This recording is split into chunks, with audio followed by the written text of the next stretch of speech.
Zuby, I guess this point in the season, it's kind of uncommon to have a full week off after playing just 2 games. So, how beneficial do you think these 7 days have been for you guys, and just maybe working on some of those things that you realize you needed to clean up after the Alabama game? Yeah, I think it was really good for us to just kind of have that week off, like you said. Just get ready for another just talented team in William and Mary. You know they their play style is kind of unique. They all shoot the ball pretty well. They use back cuts in their whole system offensively. So it's just gonna be another exciting game and just kind of work on the things that we needed to work on from the past game and just see areas that we can improve. Zuby and Bryce, how do you guys feel about speed video coming out recently? How was that experience in playing against Katie? Yeah, it was a very unique thing, and it actually took place in the summer. Me and Zuby got invited to go over there and do that video with Speed and KD. But it was really fun, and I know it looks kind of crazy right now with it coming out mid-season, but it was a good time for me and Zuby to go and do that. Being around somebody like Kevin Durant and picking his brain a little bit, so it was a good time. The Nike headquarters down in the city. Looked like he was trying there for a little bit, right? Who we talking about, Speed or KD? I mean, he was getting shots up for sure. He just wasn't falling, so I guess it wasn't his day. Either you guys met him before? That was my first time. First time. You guys get to interact with him and talk with him and pick his brain a little bit?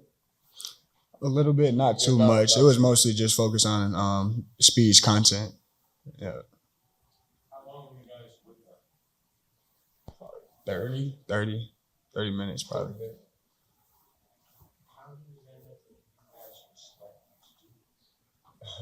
Well, it really started with Coach Patino. He had texted me about the segment or whatever, and I really couldn't understand or believe him at first. But then it happened, and then I told my family about it, and everybody was really excited. And they've been, like I said, it was in the summer, so it's been a long awaited months for the video to come out, and everybody was really excited, and it was a just a funny segment. So just really blessed and excited to be a part of that.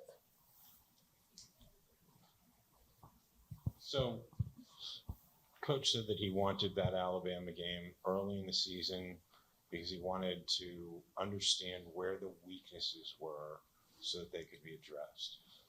What did he identify during this past week as the weaknesses that needed to be addressed? I think the biggest thing with us was definitely our defense. We put a big focus on that this whole past week. And we just pretty much been working on that. We had, our individual workouts, they were mostly defensive focused, and they're usually just getting a lot of shots up. So just us translating those individual workouts and the defensive mindset into practices and having the time off this whole week to, prep for William and Mary and build off of the things that we didn't do so good against Alabama, I think it was very beneficial for us. So I think you're definitely going to see a change in us because we've been working so hard at it. Can you improve that much in 1 week, Zoo? I mean, yeah, I feel like everybody has the offensive skill set, but when I feel like once everybody's really committed to one thing and getting stops, consecutively, I think we're going to be a really special team. So it's more of a mindset thing more than anything, because I feel like everyone on this team is more than capable of doing that on both sides of the ball. So I feel like there's going to be a lot of more changes coming here against William and Mary.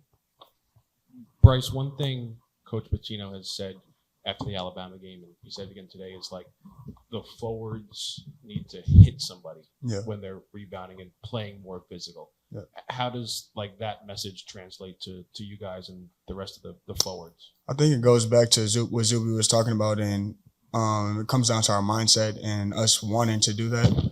Coach Masiello has been telling us it has to mean something to us to, get stops and, to get out on a break, and that leads from our defense. So what Coach is trying to say is he wants us to be more physical, and it's going to come down to us and our mindset and actually zeroing in on, hitting somebody out and, closing out those long defensive possessions and, getting the rebounds and stuff like that. Is that just something that's communicated with words, or is there something that you guys are doing in drills to get you to play more physical? It's definitely in drills, Mass tells us all the time. So that's just, getting us to think about it even more. But every day in practice, if we're not doing it, they're going to let it be known. And, if we don't do it, we're going to run at the end of practice. So we're going to learn either one way or another. So. Zuby, you experienced the success last season and knew what it was like in practice and even in the games. And you have 3 other guys who are back from last year's team with you.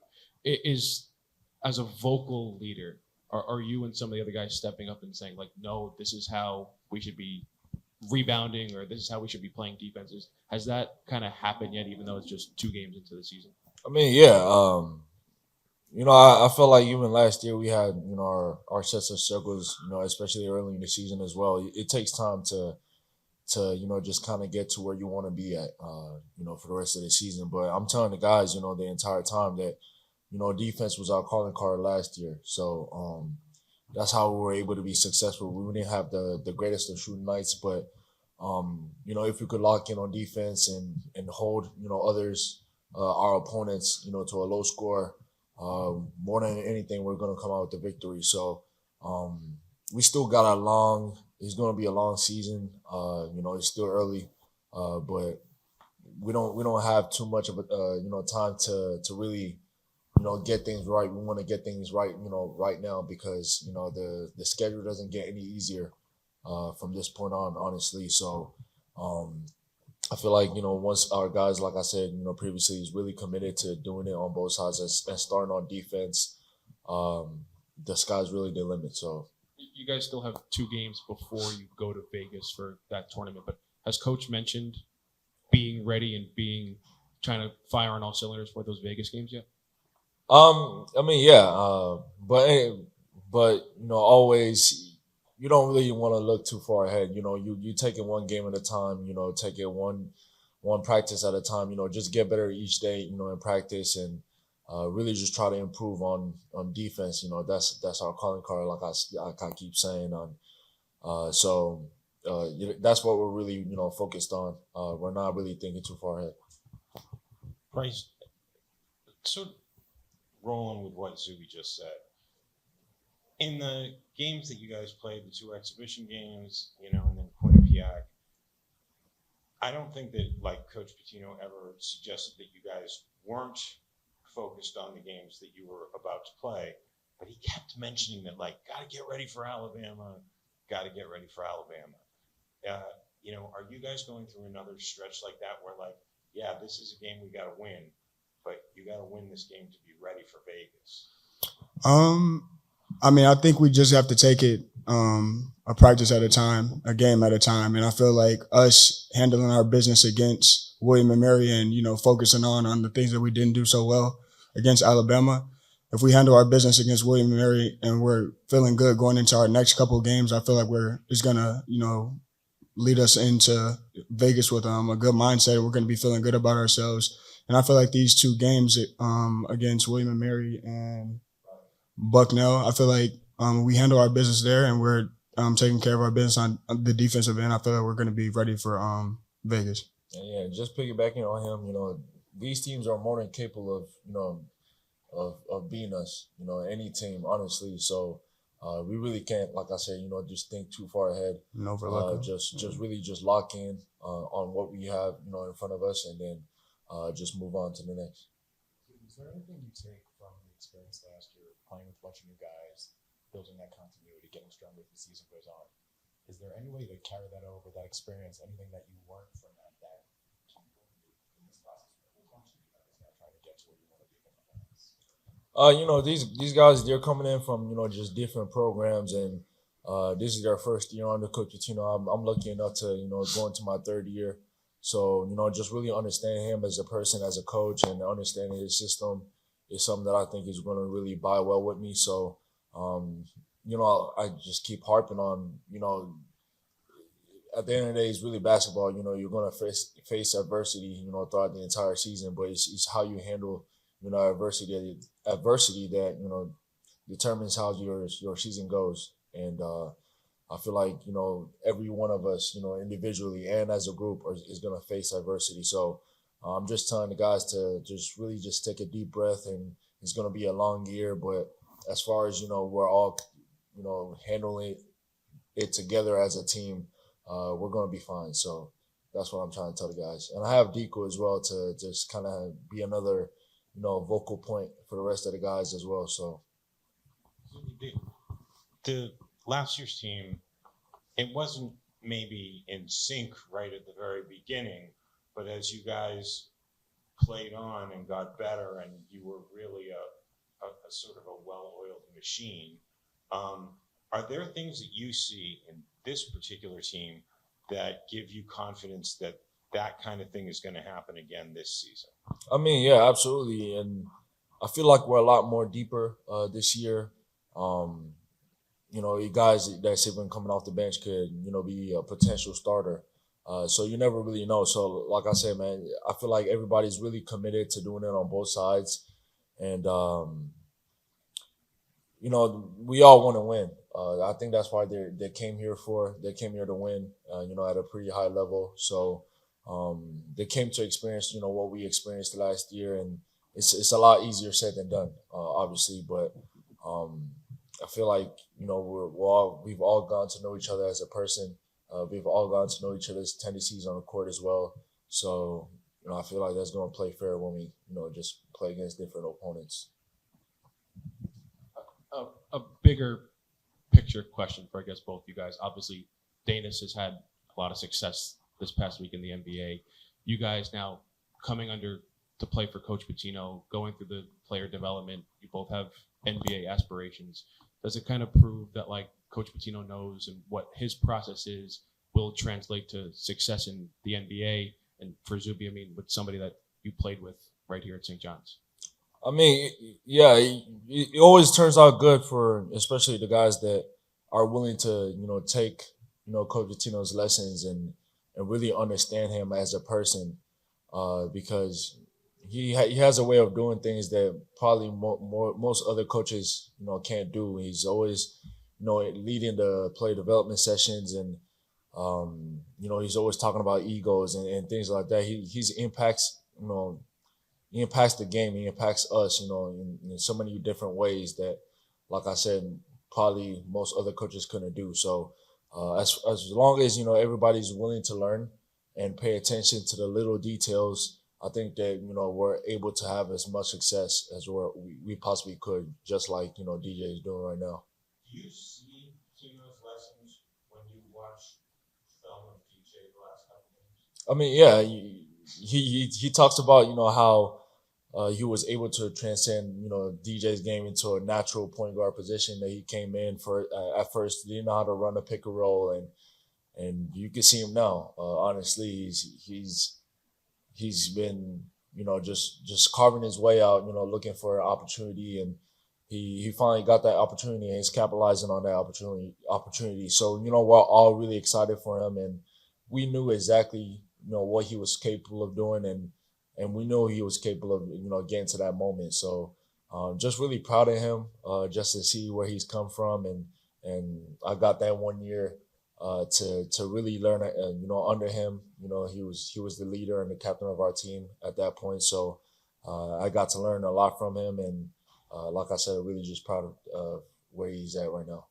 This team is quite unusual because I watched them against Richmond, where they led for about 60% of the game. I think they shot 37 threes against them, and they're one of the fastest tempos again in the country, except they press full court, multiple different full court presses. So he's a Princeton guy, so he runs the Princeton offense, but like on steroids. They play Princeton lightning fast. So I'm happy we've had a week to prepare for them because they're difficult to go against with what they do, and they do it well.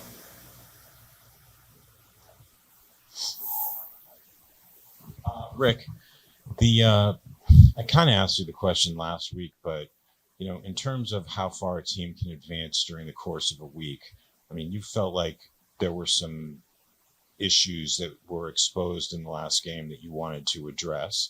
How far along have you come with these things? I think we're getting better. You know, our problem, if I had, that was a great game, very similar to the Louisville, Kentucky game that I watched on tape.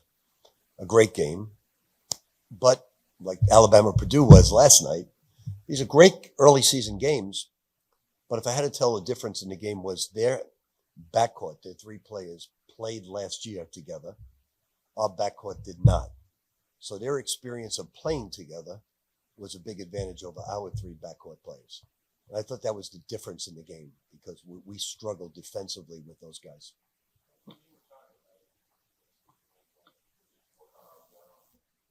Yeah. Well, it depends. When a team spaces you out, you can't help as much as you'd like. So you have to guard one-on-one. It's very difficult today to defend one-on-one. The old days, you could put your hands on them, you could bump. Today, it's a lot of freedom of movement, and that's why you see the NBA scoring so high. That's why you see college so high. So it's very difficult to do, and we have players that have to get a lot better at that, as well as our front court and guards at blocking out. We're not overly big. We're a small front line. We're 6'8", 6'7", 6'7". Ruben's our tallest player. So we've got to do a great job of blocking out and being very physical. When I was looking last night, and I was wondering to myself, how would we play Purdue if we were going against them with their size? And it's really, you'd have to be one of the more physical teams in the country to beat a Purdue, especially on blockouts, because their length and their size is so great. Rick, in that second half against Alabama, Uzziah offensively was much more aggressive than he had been in the exhibitions and in the opener. Do you get the sense maybe that second half he figured something out, or was it just like time and score where he had to be aggressive? I think he's aggressive. I think he has to shoot more open threes. He's our best shooter by far. His numbers are scary in player development sessions. I mean, it's the best I've seen since I've been a coach. But he doesn't take enough threes. Now, part of it is the other team saying, we can't let this guy shoot threes. But he passed up about 3 or 4 open threes in the last game, and he can't pass them up. It hurts us as a basketball team shooting so few threes. The reason he's passing them up is like, does he want to be a good teammate and like? No, I just think not shooting them? I just think he's getting adjusted to a different style. I think he'll get it because he's a highly intelligent young man. As you guys were leading in the weeks leading into the Alabama game, yeah, you were focusing on the things that were right in front of you, but like you could tell, you would occasionally mention, Alabama's coming up. It's looming. It's out there. Are you feeling during this period of time like the games in Vegas are like looming out there and you got to get ready for them? We're ready for them.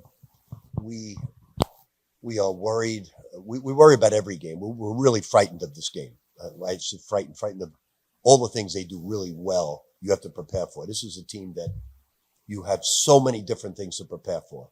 Their backdoors, their three-point shooting, outstanding passing team, their full court presser. They'll play zone. They'll play man. So you have so many different things to cover, and that's why frightened's the wrong word. That's why a week preparation is great. I wouldn't want to play this team with 1 or 2 days prep. Iowa State, down the road, our strength coach is a muscle-bound 6'2" player. They look like my strength coach at 6'8" and 6'9". They all look like that. Their coach has biceps coming out of his arms. And he wears those short shirts. So I've been in the weight room trying to lift just to get ready for them.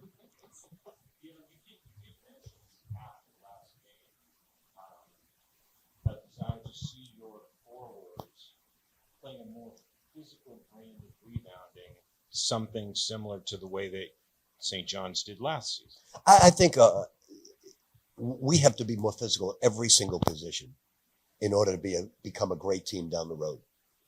We are a finesse team right now. I'm very happy with this team. I don't think I could see a better attitude on any team I've ever coached. But they have to become more physical. It's not they're a group, with the exception of maybe Zuby, who also needs to get better at blocking out. They are a very much a finesse basketball team, and they have to get physical in order to reach our potential. And we've been talking to them about it. They're all willing learners. You know, every team this time of year is going to have things that you have to work on and you have to get better at. And probably those are the two areas right now. One is becoming much more physical, and the other is being able to guard one-on-one. Correct. At this point, it's kind of beneficial for you that you just did. You want to be playing your best. No, I don't think, I definitely don't believe in that at all. I'm not even 1% of that. Because if we would have up one at Alabama with 6 minutes to go in the game, if we would have won that game, I would have taken the tape and seen the same weaknesses, but not being able to guard one-on-one, too many turnovers in the game. Actually, 12 in a 100-point game maybe is not over the top, but only forcing 7 is a problem. So, no, I think you can learn your lessons both ways, but you'd rather win. Now, I think that when that becomes, there's only one time in my life I wanted to lose the SEC final when I had an invincible team. I wanted to lose. I just thought we needed to lose a game, and we lost to Mississippi State in '96. That was a good look, but I never want more. I think you can learn your lessons from winning as well as losing. Is there anything you were able to take from last year building that continuity with a bunch of new guys, or is that something that just kind of has to develop over time and you kind of talk about it by that? You know, it's really difficult coaching in today's world, and not because you're paying players, not because you're because these guys are a true joy to coach. Every day I leave with a smile on my face. They're tremendous to coach, but every year it's a new group. You never get the continuity of the group that just lost in the Elite Eight and they're ready to come back 4 or 5 deep. Now, you'll see some of the teams early on, like Connecticut has a very good nucleus. Purdue has a good nucleus. Alabama had a good nucleus. We don't have that good nucleus. We have only one starter returning. So that's going to just take time. But we're going to go like this. We're going to get better and better. We're going to take some lumps along the way because of the schedule we built up, but I intentionally did that. Rick, as a coach, how much more beneficial is it to have 7 days off this early in the season, coming off of a game like Alabama? Nothing to do with Alabama, to get ready for this team and how many different things they do. If you're playing Alabama, you don't need that much time because they're just going to take off. They're going to run 1 or 2 ghost screens and they're going to shoot the ball within a very short period of time. This team's going to backdoor you to death. They're going to come off and shoot launch threes. They're going to turn around and press you right away. So you need time to prepare for this team. So every team's different. Rick, you saw last year that St. John's, they gave up 99 points against Baylor early in the season. Then they went on to become the second-ranked defense in the country. Do you see the team making a similar jump this year, knowing after they gave up 103 points to Alabama that they can make that same jump? I hope so, but I don't see it. Why don't you see it? Last year we were the 1 or 2 best defensive teams in the nation. I don't see this team becoming that. Is it because of the... I think this team is going to become a good defensive team. That was a great defensive team. I think this team relies more on its offensive potential than anything else. I mean, we have a high number of assists. We're a good transition team. One of the reasons why there's 2 reasons why I don't think we're going to be an elite defensive team. I think we're going to be good. Is we don't have shot blocking and we're not overly physical and big. You know, you're 6'8", 6'7", 6'7". We don't have a lot of shot blocking. So that's all part of defense. Now, that doesn't mean you can't be great at everything. So I think we can become a good defensive team, good, solid defensive team. And as for Dylan Darling, do you think he's going to be 100% for tomorrow? I do. Rick, a lot of this seems to be about like guys getting used to playing together and getting used to doing what Rick Patino wants them to do. In any way, does Io play a role? I mean, he's spent so much time with you. He's used to seeing what you're looking for. Does he help you get them to that place? I think so. I think Sadiku, like Danis Jenkins, there's certain individuals that just work so hard at the game with such a great attitude that you're just going to get better and better and better. And Sadiku's that type of person. He's playing at a very high level right now in practice because his effort level is off the charts. And so is Zuby's and so is Danis. And then there are other players that don't have that incredible effort level.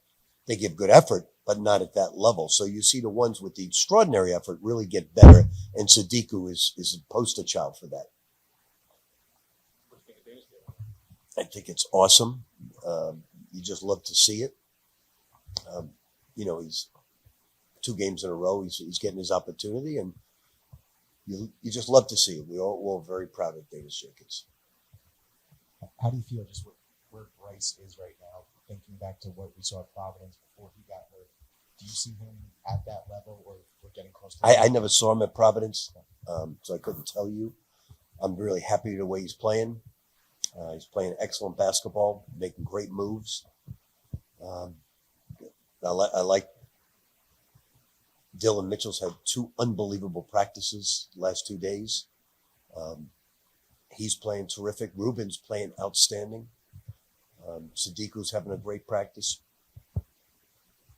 Rick, talking about getting more physical play at all the different positions, we've seen a pretty big leap from Prey in terms of he seemed to really shy away from the contact when he first arrived here, and now he doesn't seem to be bothered by mixing it up.